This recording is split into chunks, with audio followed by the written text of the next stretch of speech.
અરવલ્લીમાં TET પરીક્ષામાંથી મુક્તિ માટે શિક્ષકો મેદાને. મોડાસામાં મોટી સંખ્યામાં શિક્ષકોએ નોંધાવ્યો વિરોધ. અરવલ્લી જિલ્લા પ્રાથમિક શિક્ષક સંઘ દ્વારા અપાયો ધરણા કાર્યક્રમ.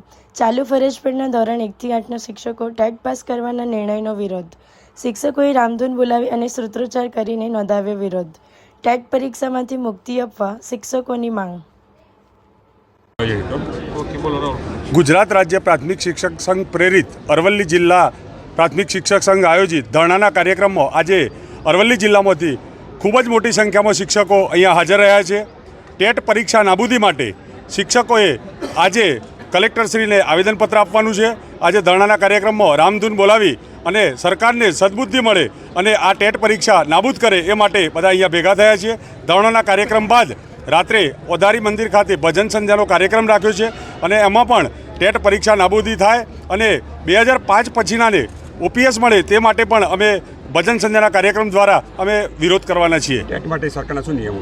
ટેટ માટે સરકારના જે નિયમો અત્યારે છે કે ભાઈ જે શિક્ષકોએ અત્યારે જે જોબ કરે છે એમને પણ ટેટની પરીક્ષા આપવી ફરજિયાત છે. એ નાબૂદી માટે અત્યારે ગુજરાત રાજ્ય પ્રાથમિક શિક્ષક સંઘે આપણને લેટર દ્વારા ધરણાનો કાર્યક્રમ કરવાનું આયોજન કરવાનું કહેલું છે અને એ સંદર્ભે અમે અરવલ્લી જિલ્લા પ્રાથમિક શિક્ષક સંઘ દ્વારા આજે મોટી સંખ્યામાં શિક્ષકો ભેગા મળી અને આ ધરણાનો કાર્યક્રમ કરી અને આવેદનપત્ર આપવાના છીએ.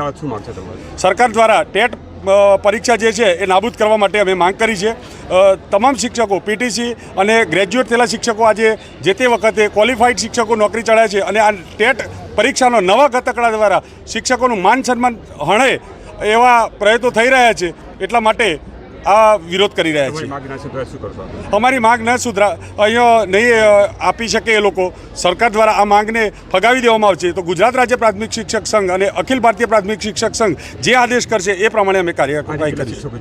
આજે ઓછામાં ઓછા અહીંયા 700 થી 800 શિક્ષકો અહીંયા હાજર છે.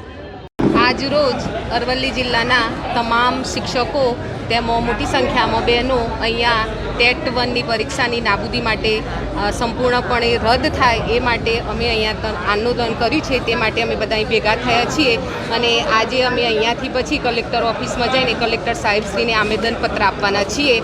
અમારો એક જ છે હક કે અમારી ટેટ પરીક્ષા નાબૂદ થવી જોઈએ.